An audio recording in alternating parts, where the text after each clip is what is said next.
por mais almas primitivas, ou envolvidas em dívidas do passado, as leis vão se arrochando cada vez mais, para que elas possam saldar o débito dos seus deslizes.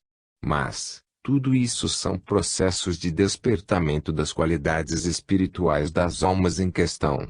O que se chama de mal são sempre esses processos. Em todas as circunstâncias, em tudo, eles aparecem para desentulhar os caminhos e tornar os espíritos melhores. Quando se destrói uma mata, parece-nos um mal. No entanto, é dali que surgirá a alimentação das criaturas. Como se pode fazer o plantio no seio da mata virgem? É preciso que se destrua, em muitos casos, para construir. A casa velha, quando destruída para fazer levantar uma nova, modificada e bem mais saudável. Os corpos, igualmente, são destruídos, para que a alma receba novo corpo com novas possibilidades de se reerguer. As leis estabelecidas em um país, quando não mais necessárias, são substituídas por outras mais aprimoradas. Não vamos colocar Deus como carrasco. Por esse motivo, nós é que não sabemos, na profundidade, o que são essas mesmas leis que se encontram em vigor e o bem que fazem para os que a elas estão sujeitos. Não se deve somente olhar para trás. Se há alguém sofrendo no mundo, que se faça qual Jesus, trabalhe-se para o aprimoramento dessa criatura e que não se passe com isso a viver o que ela vive. A compaixão desmedida retrocede os próprios sentimentos. Cada um recebe o que merece na pauta do tempo. Estudemos em Lucas, no capítulo 9, versículo 62, a seguinte instrução. Mas Jesus lhe replicou: ninguém que tendo posto a mão no arado, olha para trás, é apto para o reino de Deus. Olhar para trás, para os acontecimentos do passado e viver esse passado distante não é ato digno de elevar-nos, por ficarmos presos ao que se foi. Nós mesmos é que nos escravizamos pela ignorância. Aquele que escraviza as criaturas se encontra, por lei, ligado a elas. Tanto um como o outro sofrem as consequências.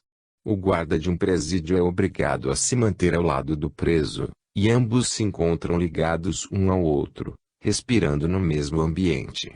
Até os diretores vivem aquele clima de crimes e de toda a ordem de desvios da lei.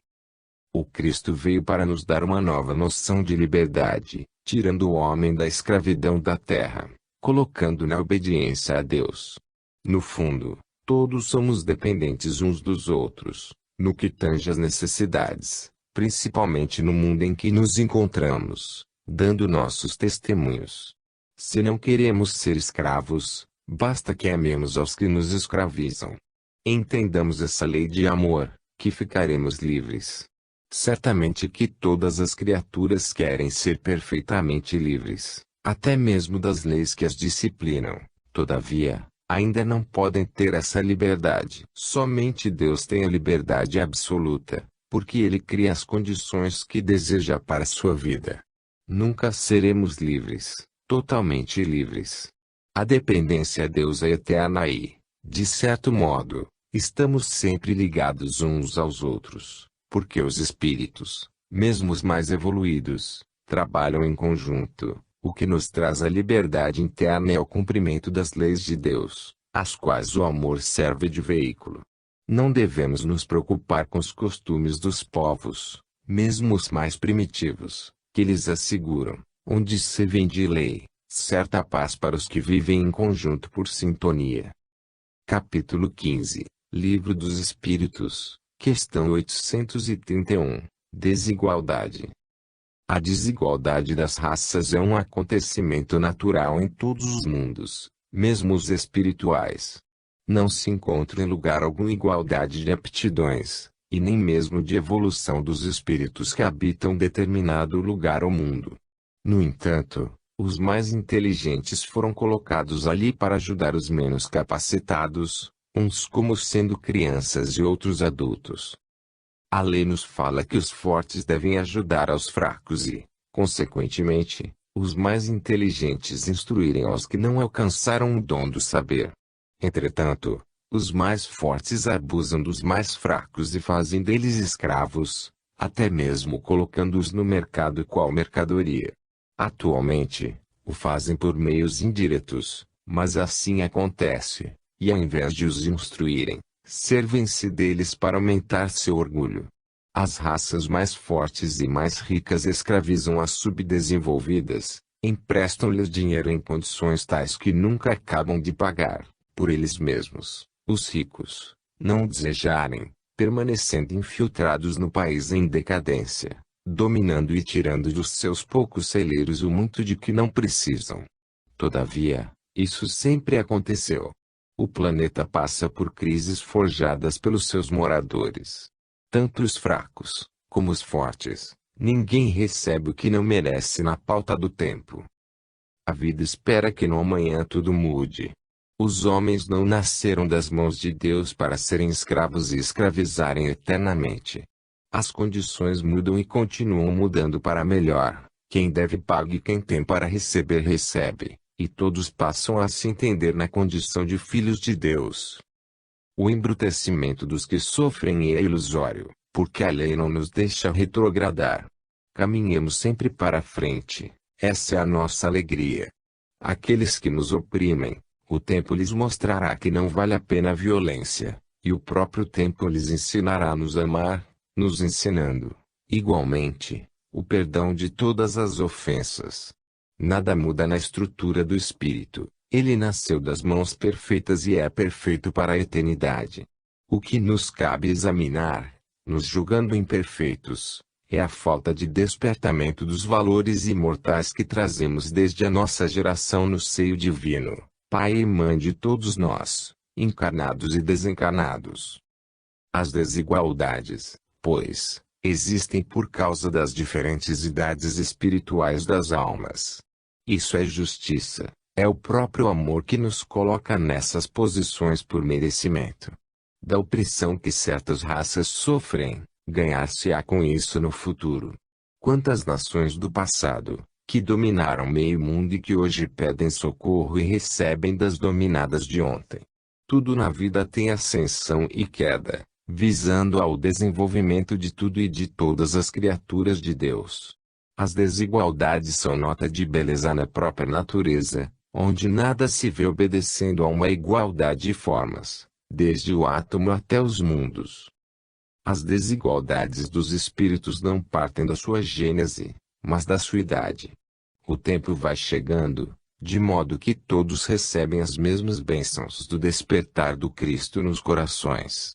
Notemos os animais, quantos vivem nas florestas, submetendo-se a difícil viver, onde as condições são terríveis, enquanto outros vivem vida quase humana nas cidades. Por que essa diferença? Assim as árvores, assim tudo que existe. Em tudo encontramos diferenças, no entanto, no fundo formamos um todo em Deus, no esplendor da sua luz. A primeira carta de Paulo aos Tessalonicenses, no capítulo 3, versículo 3, nos diz: a fim de que ninguém se inquiete com essas tribulações, porque vós mesmos sabeis que estamos designados para isso.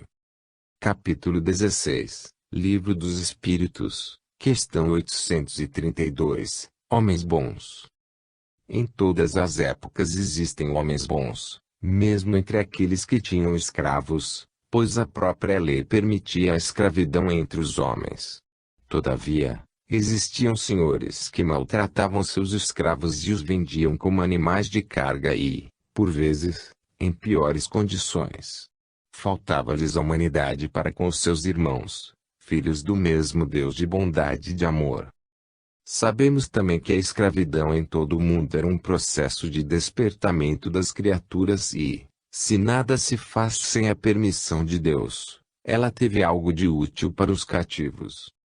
Não podemos esquecer ainda que havia alforria para os escravos e, em muitos casos, muitos deles não queriam ser livres porque, no caso em questão, eles iriam sofrer mais.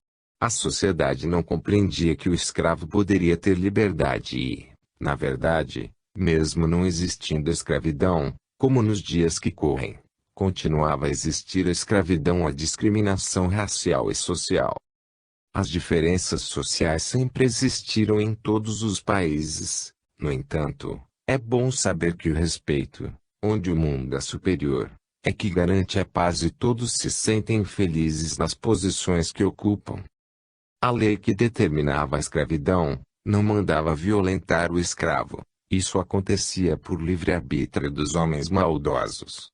Nós sempre, bem o sabemos, respondemos pelos nossos feitos. Há uma lei que se chama a justiça, que cobra ceitil por ceitil, o que pesa sobre os ombros dos faltosos, para que esses aprendam a amar, reconhecendo que todos somos filhos do mesmo Pai. As lições na Terra são irremovíveis, em todos os sentidos do existir, desde a mínima partícula da matéria, até os acúmulos dos mundos. Eles se fazem e desfazem, e cada vez mais se expressam com mais brilho na sua intimidade. É da lei que nada para, tudo cresce, o homem é que fica parado.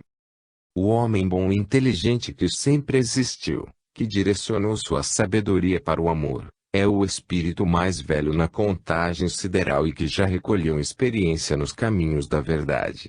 Esses homens mesmos, nascidos em épocas em que existiam a escravidão, a Inquisição e, recuando mais, as cruzadas, foram pessoas boas, que se comportavam bem diante de todas as situações, ante os seus irmãos cativos e mesmo prisioneiros de guerras.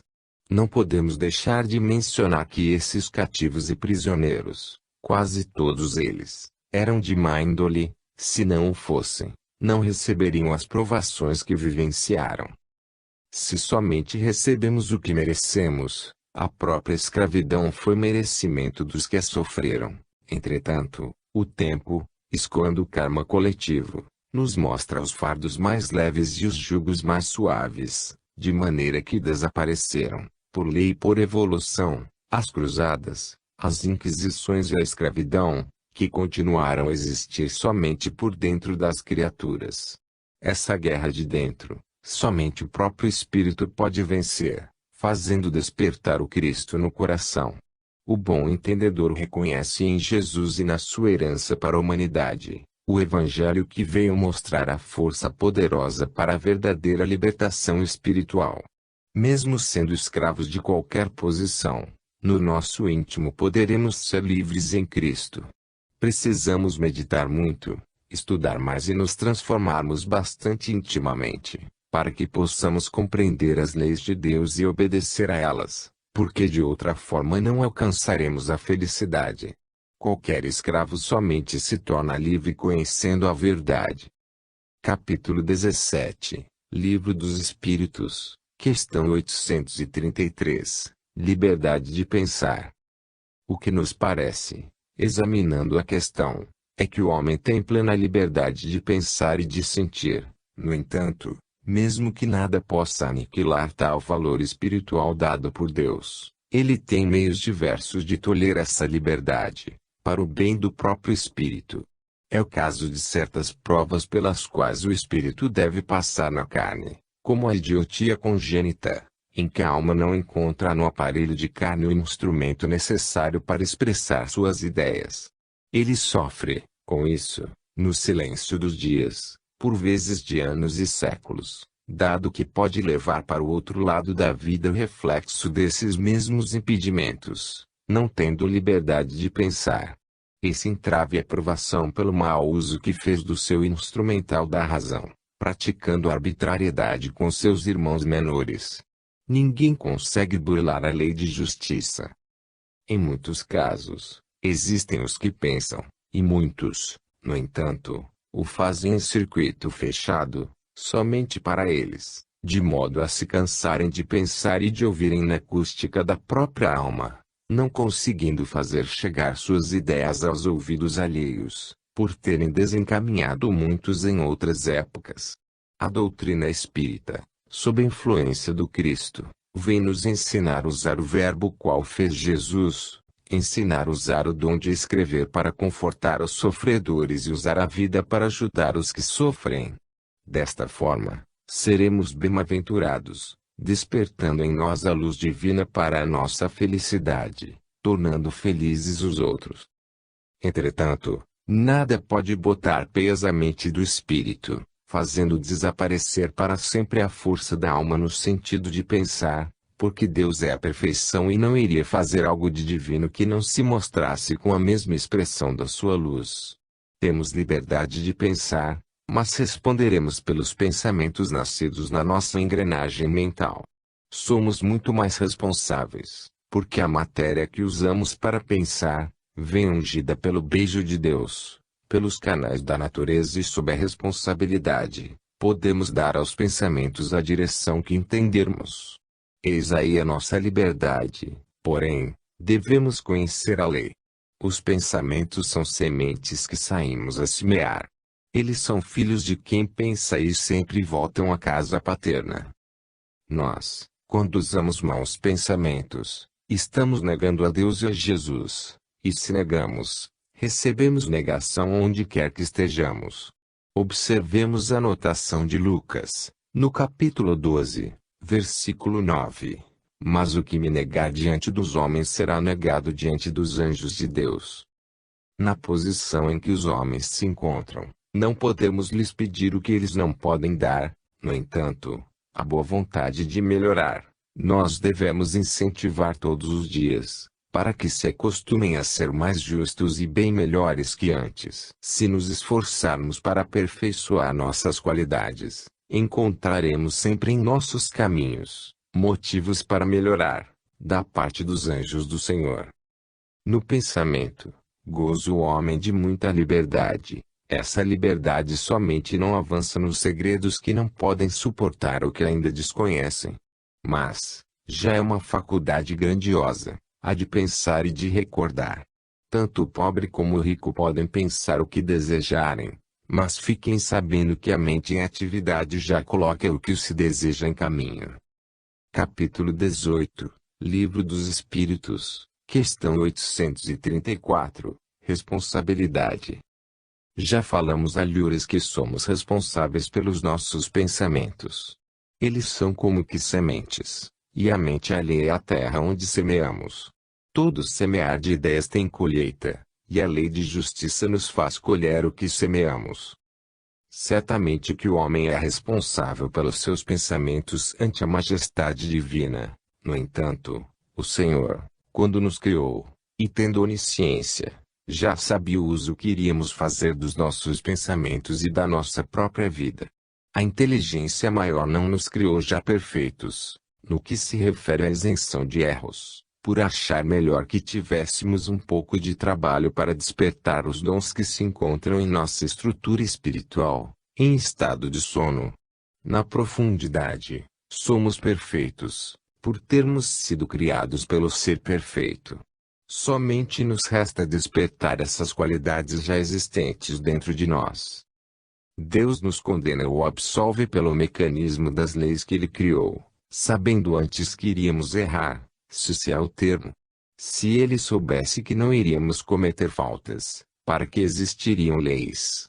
O Espírito, quando chega à perfeição, tem as leis de Deus vibrando dentro de si e nada exterior pode envolver, nem tampouco disciplinar, porque Ele é amor. Vejamos como registrou Lucas, no capítulo 12, versículo 51, as palavras do Mestre Jesus: Supondes que vim para dar paz à terra? Não, eu vou-lo afirmo, antes divisão. Por que divisão, se o Mestre é todo amor? A sociedade, com os velhos ensinamentos, não estava compreendendo o espírito da letra que vivifica. Trouxe o Mestre novos conceitos, mais puros, mais visíveis, mas, mesmo assim, os homens iriam alterá-los por causa da verdade mais acentuada e se dividiram, como se vê pela quantidade de religiões que se multiplicaram no mundo, alicerçando-se no mesmo Jesus e no seu Evangelho. Eis a divisão, são sementes lançadas em várias searas, com frutos que nos parecem desviados do verdadeiro objetivo da árvore-mãe, porque os homens não se encontram maduros, na maturação que corresponde ao amor mais puro. O seara do Senhor é grande, e faltam nela ainda os bons servidores.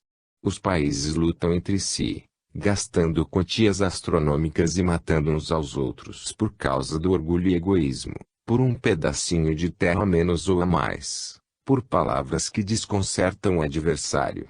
Mas, no fundo, é o poder e o ouro influenciando e dando margem à discussão.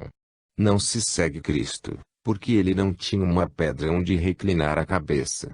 A usura é um monstro que devora os ideais enobrecidos dos homens.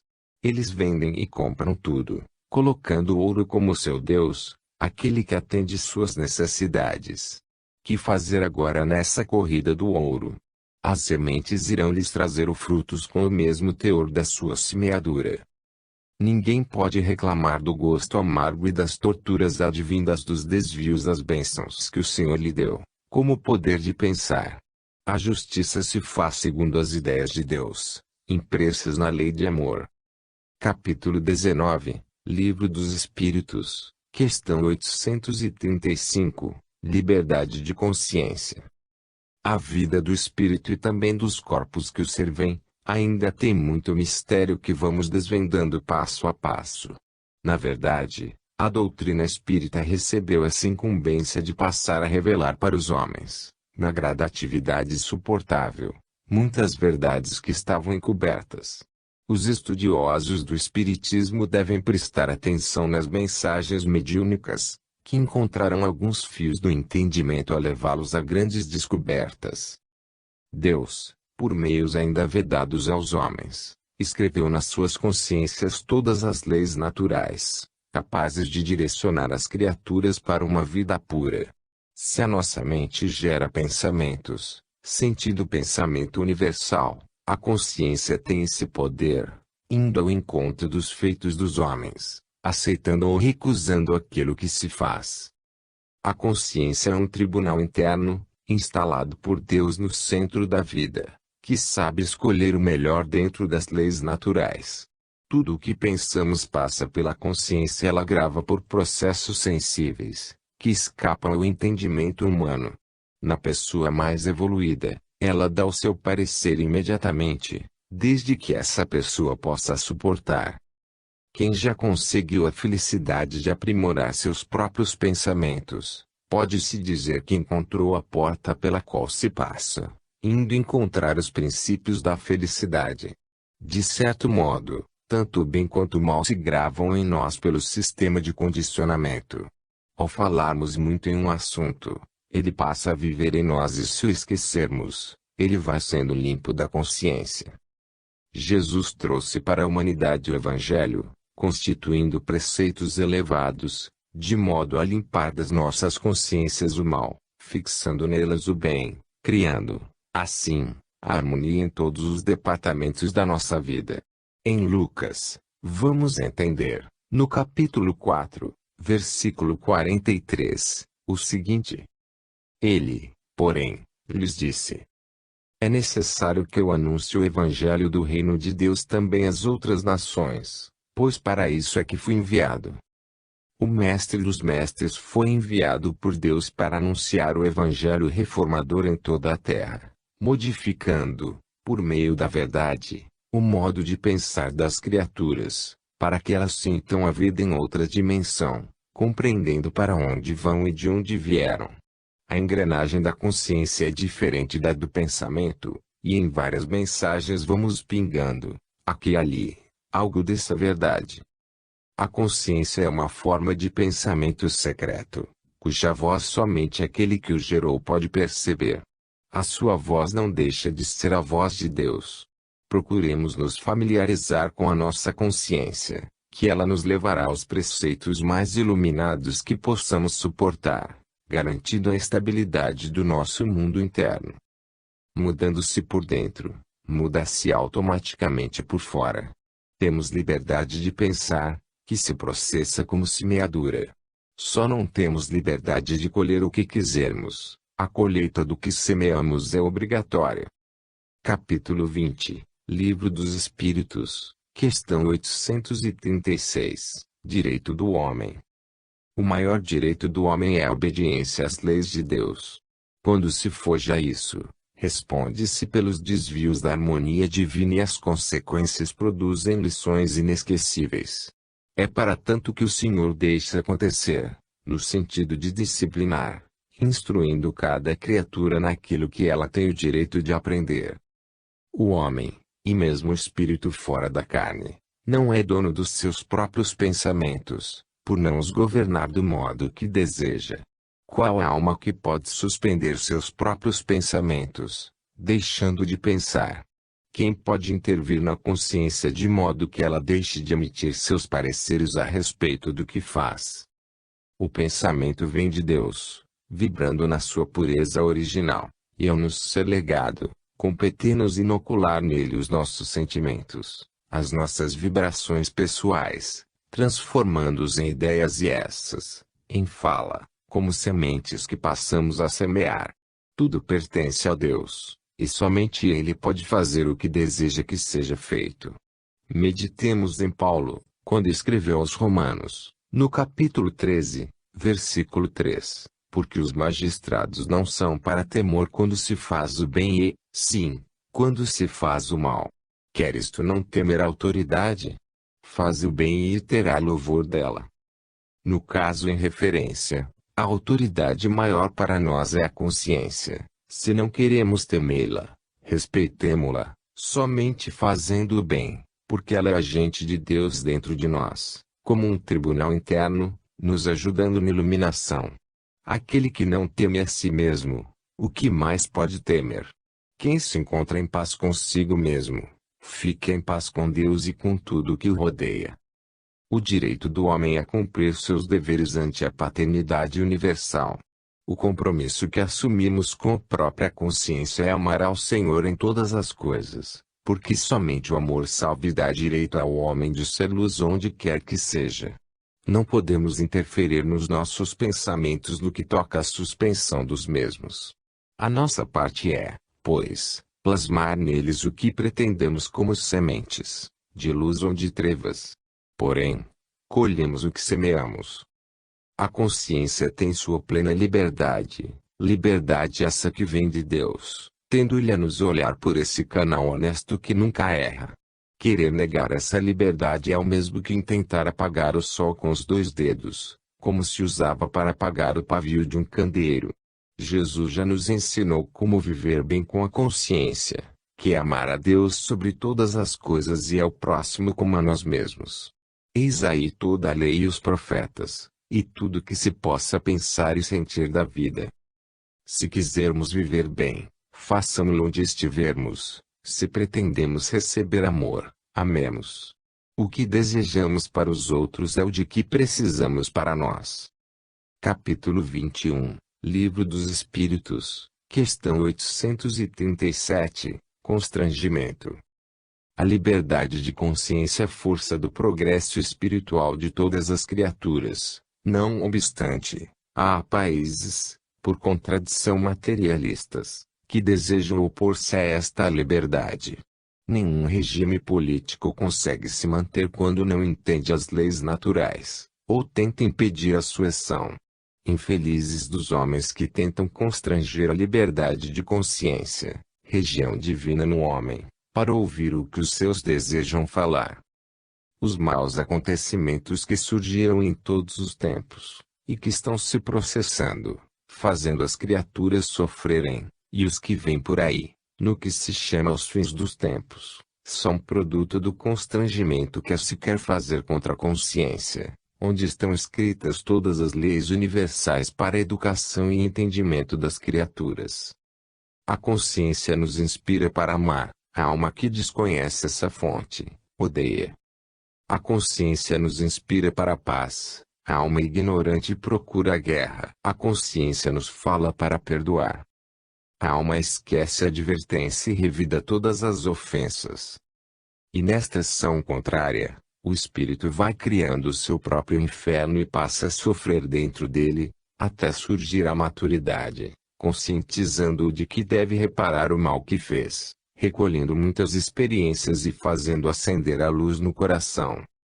Convém analisar as vidas que nos cercam, que vibram em todas as dimensões, pois desse modo poderemos compreender as leis de Deus com mais facilidade. Depois que o Espírito desperta para a verdade, ele faz o que o Mestre fez, como Lucas anotou no capítulo 9, versículo 6. Então, saindo, percorriam todas as aldeias, anunciando o Evangelho e efetuando curas por toda parte. Somente fluem as bênçãos de Deus nos corações que o reconhecem e amam, e nesse avanço, passam a recolher e crescer em todas as virtudes, pois essa é a vontade de Deus que se expressou pela vida do Cristo. Os homens que tentam constranger os homens para viverem contra as leis de Deus que se irradia pela consciência, buscam lutar contra o Senhor. A razão nos diz que é perda de tempo e procurar sofrimento, onde os padecimentos são sem medida. E esses padecimentos sabem educar. A consciência é uma área que deve ser livre por pertencer principalmente a Deus, depois, ser ouvida pela mente e obedecida. A humanidade passa por uma fase de convocação para a limpeza do mal que foi posto no coração. Chegou o momento das transformações internas e essas mudanças devem ser feitas logo, para que se possa herdar a terra. Com a mudança íntima dos seus habitantes, este mundo se transformará no paraíso almejado por todos, onde o amor será o alimento da vida. No lugar do erro, se estabelecerá a esperança, sendo que o arrependimento será a nota de reconhecimento de que a alma se encontra transformando para o amor, a fim de que a fraternidade seja o caminho para o encontro com o Cristo. Podemos afirmar que os materialistas não são tanto quanto parece e afirmam. Eles pressentem, na intimidade da vida, a existência de Deus. No entanto, desejam negá-lo por conveniência e para não escutarem as ordens da Suprema Majestade do Universo. Como se enganam! Somente podemos viver dentro dele e ele dentro de nós, nos comandando a todos. Quando uma nação se esforça para estabilizar a liberdade de consciência em seus filhos, ela acende a luz no seio do seu povo, reconhecendo quem os criou. Mesmo na inconsciência de certas leis, ela pede as bênçãos de maior entendimento da vida, passando a obedecer às leis que reconhece serem de Deus. Capítulo 22, Livro dos Espíritos, questão 838, respeito às crenças. Toda religião carece do nosso respeito, desde quando ela inspire seus profitentes ao bem e ao amor. É preciso que se saiba que o sistema religioso é um celeiro, onde seus crentes recolhem e passam a semear. No entanto, é preciso notar que a colheita é viva e pertence ao semeador. Existem, bem o sabemos, aquelas crenças que, melhor que as outras, ensinam mais a amar aos semelhantes.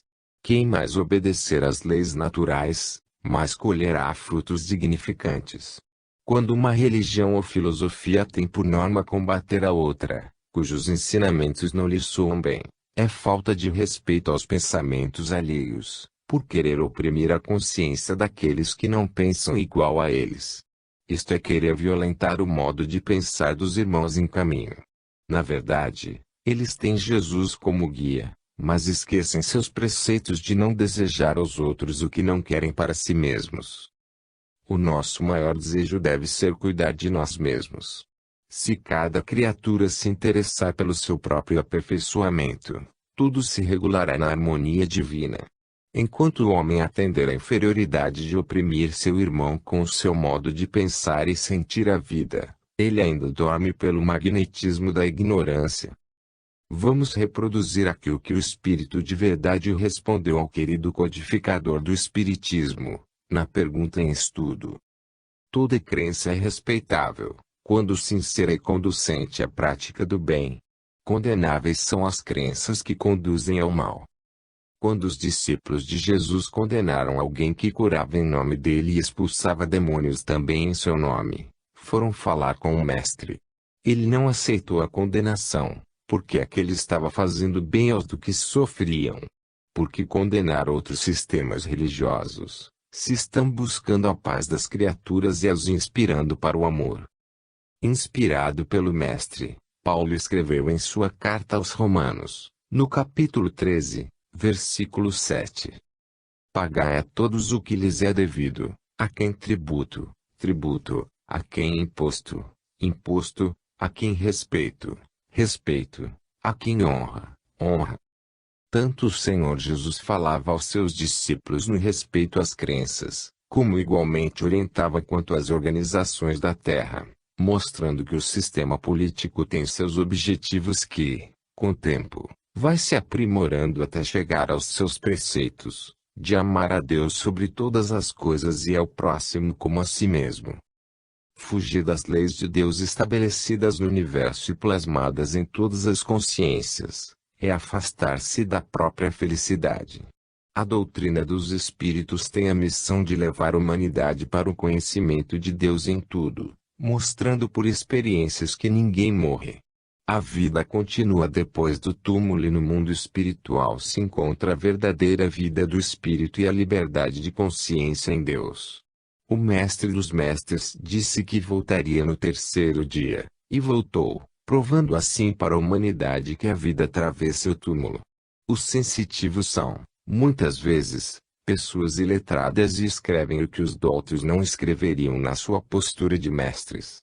A razão falará mais alto àqueles que pesquisam a verdade.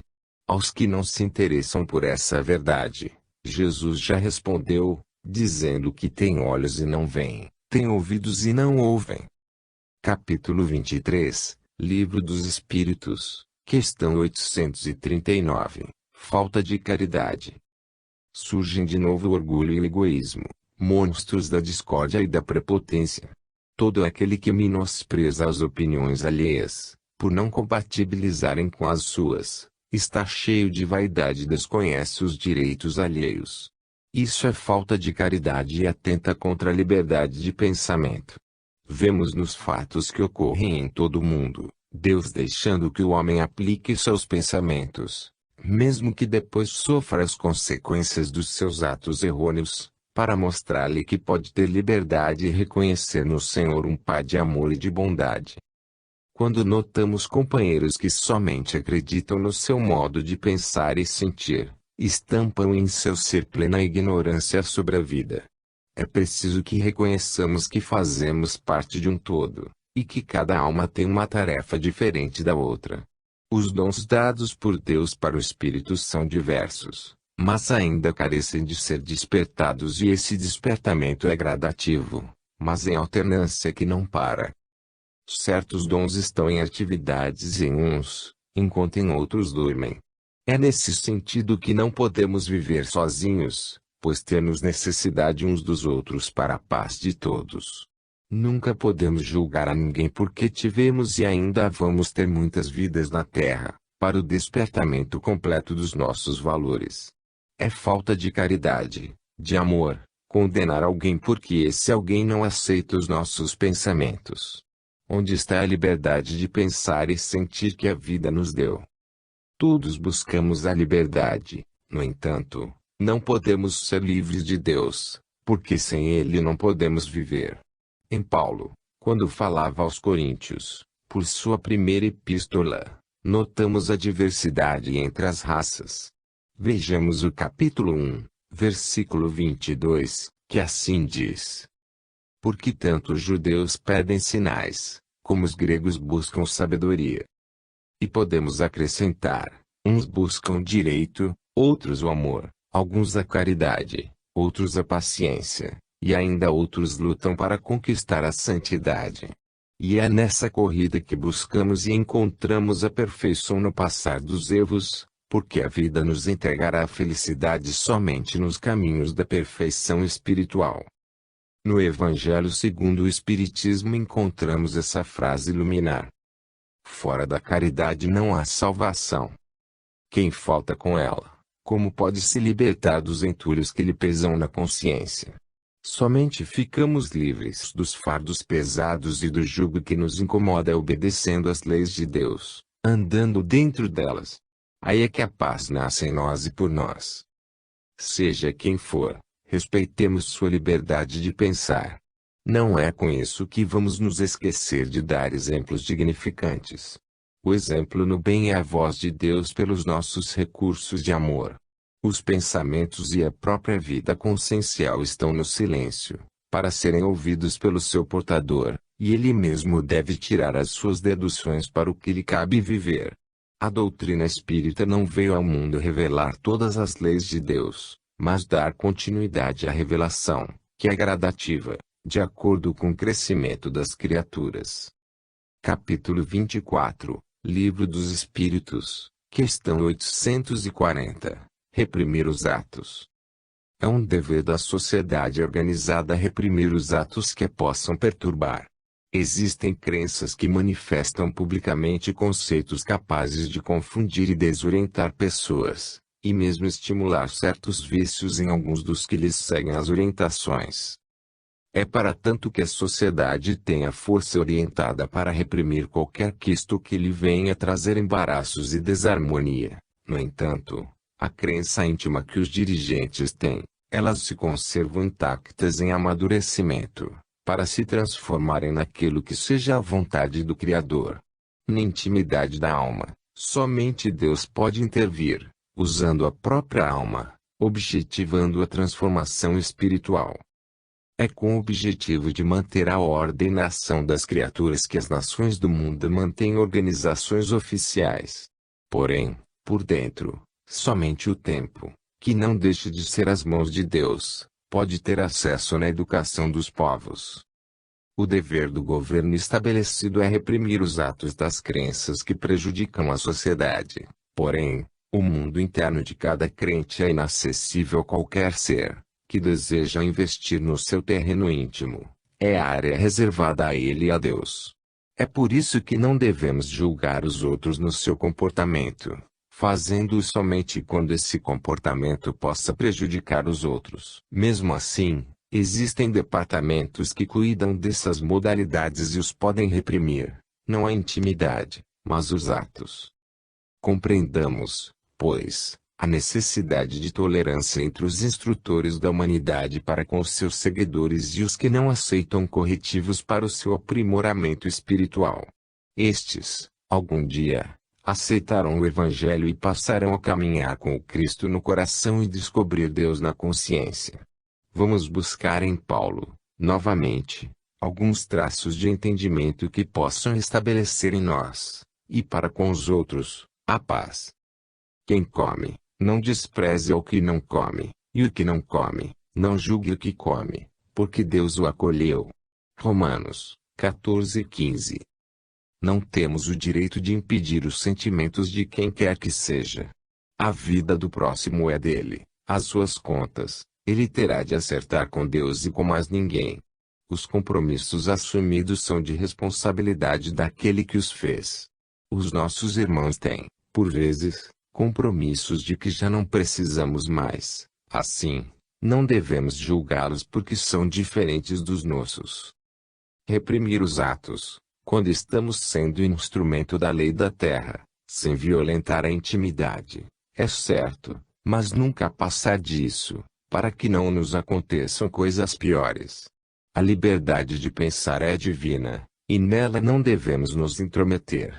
Se queremos ajudar aos que se encontram na retaguarda, vivamos uma vida da nobreza, acompanhando Jesus, que essa força do bom exemplo, em silêncio faz muita coisa em favor dos que precisam de conselhos. Deus inspira a todos a seguirem o caminho que lhes garante a paz de consciência, porque somente Ele a conhece e sabe ativá-la. Pedimos a Deus e a Jesus que nos ajudem a compreender melhor todas as suas leis, principalmente as mais visíveis para nós. Capítulo 25, Livro dos Espíritos, questão 841, para respeitar. Nunca aconselhamos a violência, para impedir que se propaguem certas ideias. A brandura é sempre o melhor caminho. Quando falamos em energia, não queremos dizer que se deve oprimir pela força os pensamentos e mesmo fatos que possam contaminar a massa humana.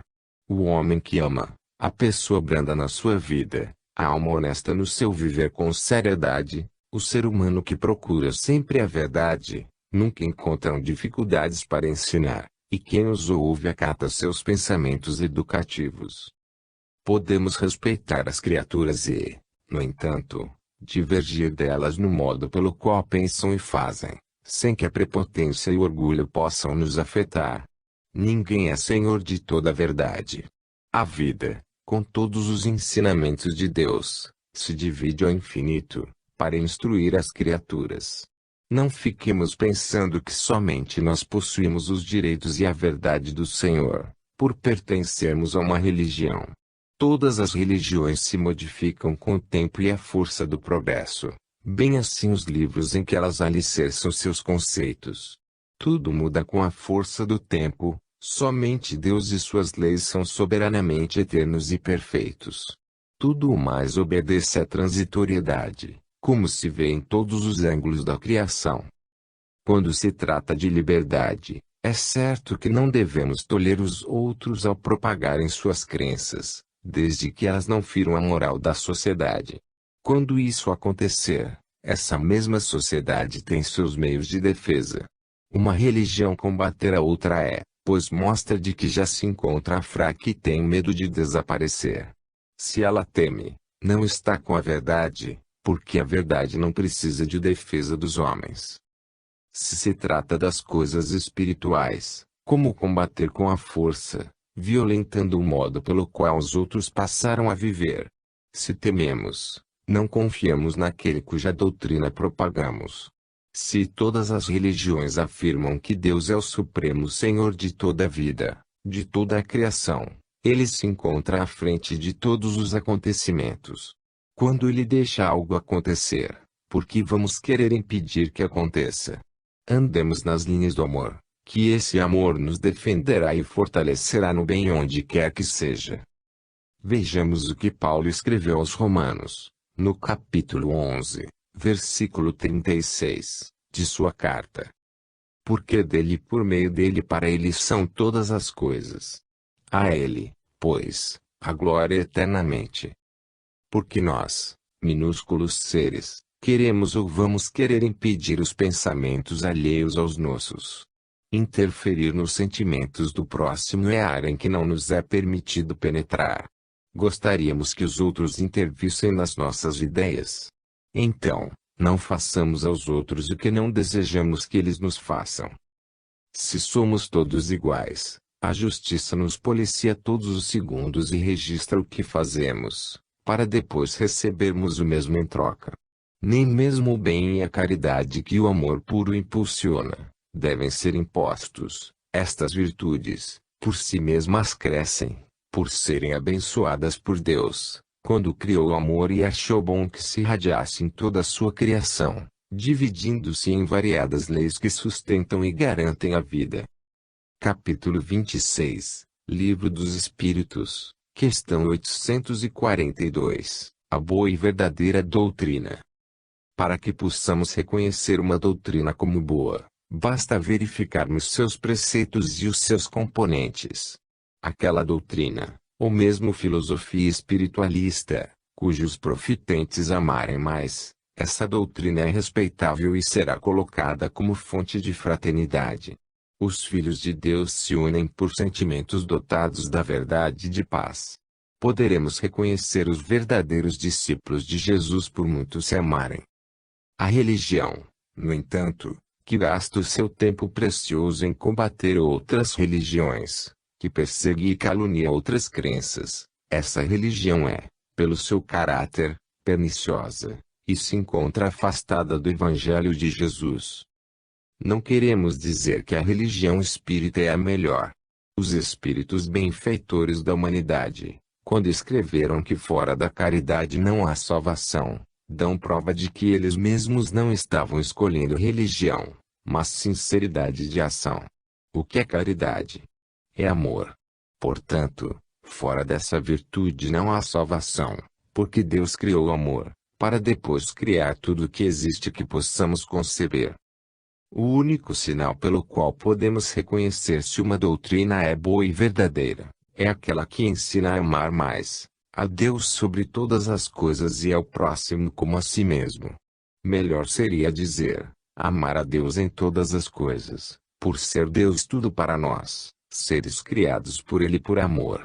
E se queremos sentir Deus mais de perto, Paulo nos ensina, falando aos Romanos, no capítulo 13, versículo 13. Andemos dignamente como em pleno dia, não em orgias e bebedeiras, não em pudicícias e dissoluções, nem em contendas e ciúmes. É por esses meios que vamos reconhecendo o verdadeiro crente, aquele que não precisa que se lhe faça imposição para ter uma vida reta. Ele mesmo descobre o seu caminho, vendo e sentindo que deve mudar os seus pensamentos para melhor, do modo pelo qual Jesus nos ensinou. O homem de bem do futuro vai pensar e escrever o que fala, sem nenhuma restrição, por estar integrado na verdade e no amor. Toda doutrina que tiver por efeito semear a desunião, ela não é boa. Os espíritos da discórdia e da má-fé lhe estão inspirando seus dirigentes. Se eles pretendem defender a verdade da qual se acham dotados, essa verdade é falsa, porque Deus é a verdade e não precisa de defesa humana. Basta que os que pensam estar com a verdade, vivam em silêncio, que ela se irradia em todas as direções, acendendo luzes e deixando o amor, em suas múltiplas formas do bem. As religiões que desejarem melhorar, devem entender que Deus não é carrasco. Ele espera que todos compreendam, mudando suas normas de viver. É somente se concentrarem nestas palavras com interesse. Deus é amor. Se Ele é amor, como nos falou João, o evangelista, o que devemos fazer? Amar permanentemente em todas as direções da vida. Todo aquele que queira se levantar contra Deus, já deixou de viver, porque a vida é Deus. Capítulo 27, Livro dos Espíritos, questão 843, Livre-arbítrio. O homem tem liberdade de pensar e de operar, contudo, nas suas obras pode ser obstado pelas leis humanas, se o que fizer for contra as regras da sociedade. No modo pelo qual pensa, todavia, ele tem plena liberdade, porque nessa equação divina somente ele e Deus se unem, compartilhando do segredo de pensar e sentir a vida. O livre-arbítrio é, pois, uma disposição de semear. Os pensamentos são sementes formadas no campo sagrado da alma, porém, ela é obrigada a colher seus frutos.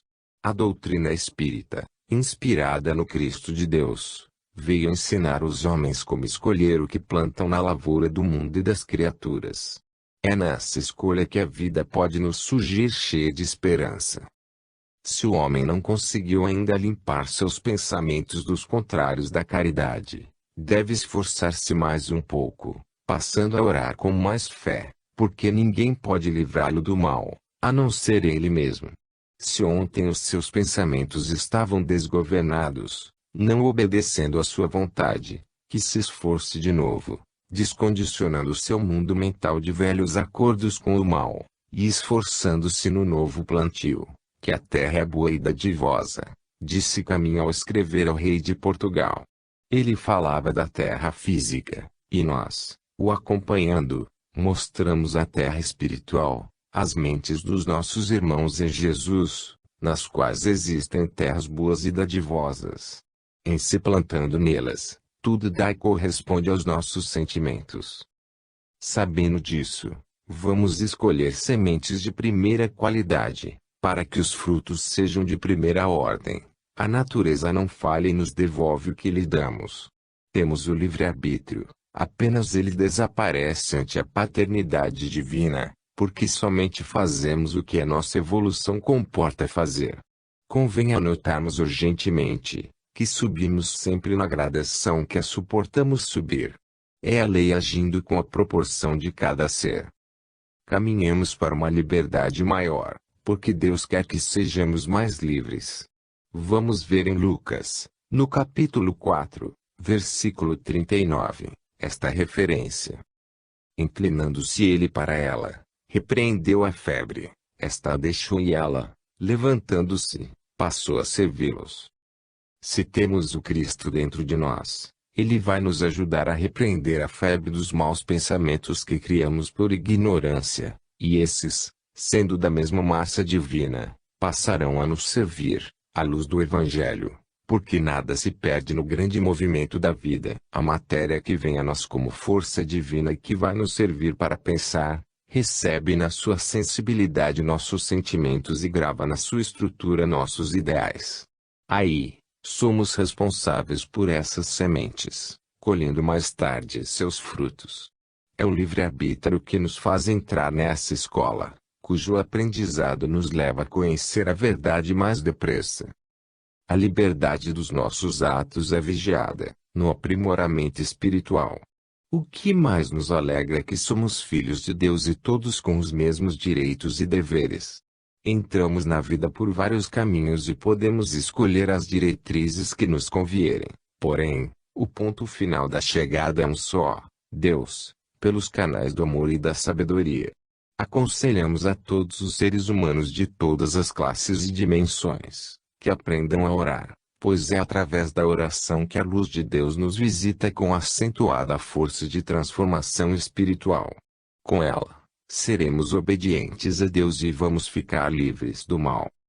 Capítulo 28, Livro dos Espíritos, questão 844, Liberdade de agir.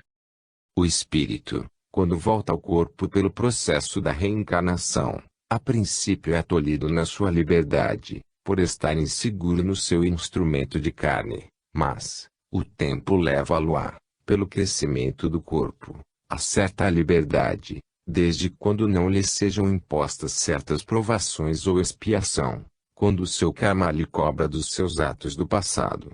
É preciso adquirir as condições para que ele possa chegar a uma liberdade mais acentuada, porém, quando a tem, essa liberdade vai chegando com o crescimento e ao se tornar adulto, é livre para pensar e fazer o que achar mais conveniente dentro da vida. Os atos e pensamentos estão sempre no nível que a idade do espírito reclama, e quando chega ao máximo, ao estado de adulto, passa a responder diretamente pelos seus atos, de modo a ter liberdade plena de pensar o que por vezes condicionou nesta vida e em outras, em épocas diferentes. Eis a liberdade de agir, onde quer que se deseje, mas com uma condição imposta por Deus, a de responder pelo que se faz da própria vida. Já falamos, mas tornemos a dizer, que somente não temos livre escolha ante nosso Pai que está nos céus, porque também mora Ele na nossa consciência. Por exemplo, estamos aqui escrevendo pelos canais mediúnicos. Se quisermos, poderemos deixar de escrever, mas outro tomará o nosso lugar. O trabalho não deixará de ser feito, porque Deus o quer. Entretanto, podemos escolher outro serviço, na grande vinha de Deus. Não podemos parar, não temos livre vontade se essa é a vontade do Criador. Mudamos de posições, mas nunca da direção que Deus estabeleceu para todas as criaturas.